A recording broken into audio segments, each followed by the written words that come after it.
Aulani Hawaii, Nanea, Hawaii, Aulani Hawaii. Aloha everybody, it's storytelling once again here in Hawaii Valley. Well, it's time for it anyway. Aloha, aloha, Aulani, e como mai, e Aulani Hawaii, Nanea, e Hawaii Koloha, e Aulani Hawaii. One more time. Oahu, e hoi mai, e Aulani Hawaii, haina, kapuana, no Aulani Hawaii, no Aulani.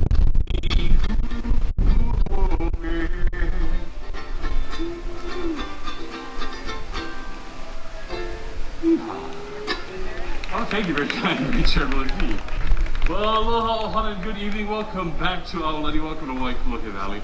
My name is Uncle Aito. He, him. I'm one of the caretakers here at Aulani, which means that most of the time I go around and change the light bulbs, I trim the hedges, I mow the lawns, I sweep the floors, try to refill all the hand sanitizer stations. But one of the perks of my job when Auntie deems fit to let me out is come out here, tell some stories, share a little bit of the culture of Hawaii, and sing ever so slightly off key.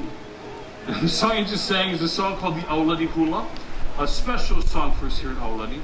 And the story I'm going to share with you folks this evening is one of my favorite stories to tell out here. I love to tell this story. One of the reasons I love to tell this story in particular is because this is a story about something you're probably familiar with. This is a story about the Menuhune. And the Menuhune, if you don't know already, the Menuhune are a race of small people, kind of diminutive little fellows, and they have lived here in Hawaii even before the arrival of the ancient Hawaiians. These days, they mostly keep to themselves. They tend to live up in the mountains, far away from everybody. They only come out at night as they don't like to be seen by folks like you and me. But here at Aulani, we have our own special ohana of Menuhune that allow themselves to be seen. Legend has it, there's around 300 Menuhune scattered all throughout the grounds here at Aulani.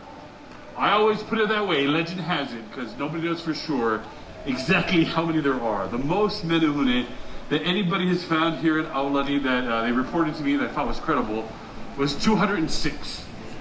She was a very meticulous 11-year-old girl. She had very fastidious bookkeeping skills. And those guys, the Menuhune, are indeed all over the place.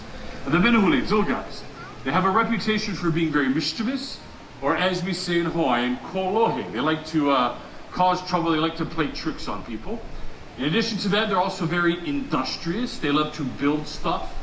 They're famous for building local i'a or fish ponds. They build big river dams, all kinds of stuff. Mischievous, industrious. The Menuhune also have an interesting law that states that any project they undertake must be completed before the sun rises, before the first rooster crows in the morning. So luckily, these little guys work very hard. They work very well together. And all these little hands working in unison, they can make a quick job out of anything that they do. So we got mischievous, industrious, hardworking. The Menuhune are all these things in the story, which is good because the story is about them. But this is also the story of a va'a. And va'a is how you say canoe in Hawaii. And va'a, canoes, they come in all different shapes and sizes. If you double-hauled forage canoes that would sail between the islands, smaller canoes good for like a 6-man canoe paddling team, or even smaller va'a, just right, for one single person to out fishing, to provide for their own ohana, their own family. But there was once a village where everybody had one of these one-person-sized canoes, or at least everybody except for one person. And that person, his name was Laka. And Laka, he didn't have his own va'a, but he really, really, really wanted one. The problem was, back in the days of old, you could just go down the street to your local buy and large and get yourself a canoe, yeah? You had to build it yourself. And our man Laka, he didn't know how to build a canoe. But from what he'd seen of everybody in the village, he knew you need to start with a good tree. And the tree is the most important thing. The tree you pick is pretty much your whole canoe. You gotta get yourself a tree that's nice and thick, nice and tall, nice and straight. And even after you find a tree that seems perfect, you gotta make sure it's strong enough. And the way that you check for strength when it comes to trees is you wait for a bird. a little forest bird called the elepaio. And the elepaio is a kokua. It's a helper to canoe builders. Because if you're checking out a tree and you see the bird land in it, and the elepaio starts pecking at it, well then you know that the tree in question is poho. It's no good. Our friend the elepaio is having a feast on all the bugs inside that tree. The tree's rotten, it's full of holes, it ain't strong enough. But if the elepaio lands in the tree and instead of pecking at it, the bird sings out its song, caw, caw. Technically, it's not what an elepaio sounds like at all. Well, then you know that the tree is strong and good to use. Well, our man Laka didn't know any of that. All he knew is he wanted a canoe. So one day he made his way up into the mountains, up to the forest they're in, up to find a good tree. And Laka walked around and found many trees because, well, it was a forest. And finally found a tree that seemed to be good. This tree was nice and tall. But unfortunately for Laka, it was very, very crooked. Our man Laka wasn't the smartest guy around. He took a look at the tree. He thought, seems to be good. And so he took out his koi, his stone adze, and he went to work, chopping that tree down. And after a lot of clumsy chopping, finally, that crooked tree went, and was felled. Well, this time it's starting to get dark. And Laka thought, oh man, I'm pretty tired. Maybe I'll just leave the log over here and come back to work on it in the morning. So he made his way down off the mountain to his village below to spend the night. But little did Laka realize the forest he had found up in the mountains was also home to a band of menehune. And the menehune were watching him go about his work, and they talked amongst themselves. They said, hey, you see that guy? He doesn't know what he's doing, yeah? He doesn't know how to build a vault. I mean, look, the tree he picked, it's all crooked. He's just gonna waste the wood. You know what? We should teach him a lesson. And so those Kongo and menehune huddled together, and they came up with a plan. And in the morning, Laka once more made his way up into the mountains, up to the forest, up to where his crooked log should be. Where the log should be, there was nothing.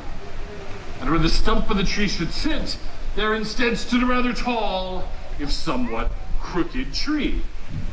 Confused, Laka thought, maybe I got lost. He decided to find himself another tree. So he wandered around, he found many trees, it was still a forest. And finally found a tree that seemed to be good.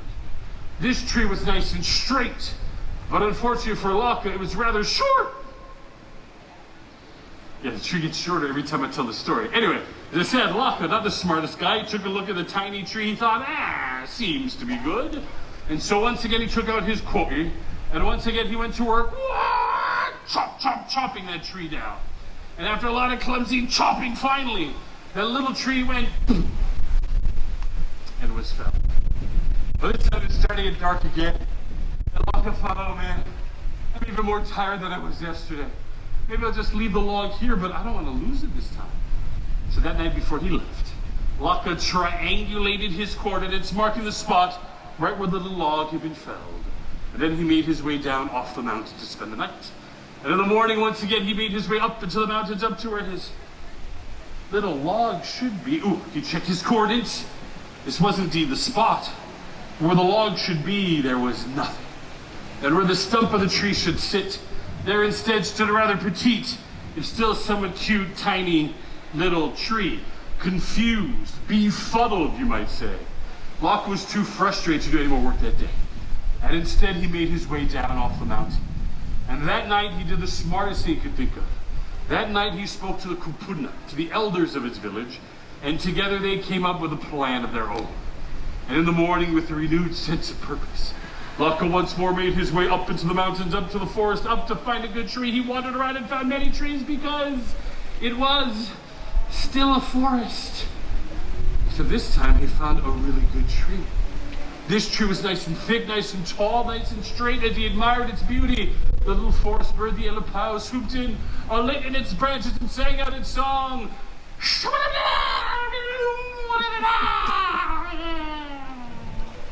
It's exactly what elepaio sounds like. It's eerily accurate. Do not look it up. This was indeed the perfect tree. But this time, before taking out his koi, Laka instead took out his his digging stick. And he went to work digging a hole right where the log would be felled. And after a lot of digging, that hole was ready. So once again, he took out his ko'i. Except this time, following the advice of the kupuna, Laka offered a chant. He asked the forest for permission to take this most perfect of trees before finally going to work, chopping that tree down. And after a lot of chopping, finally, that perfect tree went, it was found. Well, Laka didn't waste any time at all. He climbed into that hole he dug, hiding himself there in the darkness, in the shadow of the trunk and branches of the tree, waiting to find out what had been becoming of the logs he cut. And as he sat there in his hiding place, he could hear voices above. And those voices said, "Oh, oh, oya!" And the tree began to rise up away from the hole. Laka jumped from his hiding place, and he saw the menehune scramble about. He quickly ran over. He snatched up the Aulani, the chief of the menehune, by his ankle. And as he held him dangling upside down, he spoke to him. He said, "Why are you doing this to me? All my hard work for nothing. Come on already, man." The Aulani, the chief of the menehune, looked up at Laka and said, "Wow, you for real? You don't even know how to build a va'a. I mean, look, it took you 3 tries before you even found a good tree. I tell you what, let's make a deal. You let me go, and me and my friends will build you a va'a. We'll even bring it down off the mountain to the beach. All you gotta do is build one halau va'a, one house for your canoe." Sounds good. Did indeed sound pretty good. Laka was pretty tired, been a busy few days. He chopped down 1, 2, 3 trees, dug a hole with a stick, hiked up and down the mountain so many times, and he still had no idea how to build a canoe. So Laka agreed. They sent the chief of the menehune on his way home as he made his way down off the mountain to go to work building that halau. Now the halau va'a, literally the canoe house, the shape of it is quite familiar to us here at Aulani. As you can see, it reflected the tops of each of our towers. Those high vaulted ceilings, coming to that arching A shape, is perfect for you to slide into for protection from the elements. It was hard work to build the halau, except not as hard as building a canoe if you do not know how to build a canoe. And as Laka finished, he thought, I wonder if the menehune are playing another trick on me. So one more time, he made his way up into the mountains, up to where his perfect log should be. But where the log should be, there was not but the hole that he had dug. And where the stump of the tree should sit, well, this time all that was left was, in fact, the tree stump. Confused, befuddled, stumped, you might say, Laka made his way down off the mountain. And as he approached the halau there on the beach, he could hear sounds coming from inside. The sounds of ulu leaves being used to smooth the sides of the hull, the sounds of oil being used to seal the wood, the sounds of pieces being lashed together, the yaka, the ama, the outer. He thought, better leave it alone. He made his way back to his own house to spend the night. And in the morning, as the sun peeked up over the horizon, Laka returned to the beach to find there in his halau the most beautiful thing he'd ever seen in his life. Oh, the vault was gorgeous. It was perfection. It was like the lightning McQueen of canoes. It was pretty sweet. And as the sun climbed higher and higher in the sky, the rest of the village turned out to admire Laka's new canoe and to admire the craftiness of the hands that had made it. But only Laka himself knew the only craftiness his own hands possessed was the ability to snatch up one chief of the menehune. Eomako, we are the menehune. Eomako, we live up in the mountains. Eomako, we work until the dawn. Then we're gone, then we're gone, then we're gone. Mahalo nui ohana. Thank you so much for letting me join you here in Waikolohe Valley. Thank you, thank you, thank you. There will be one more storytelling tonight at 9 o'clock, which is, of course, later. But right now, I gotta go change those light bulbs, yeah? So until we meet again, ahui ho akuno. Have a wonderful evening. Mahalo.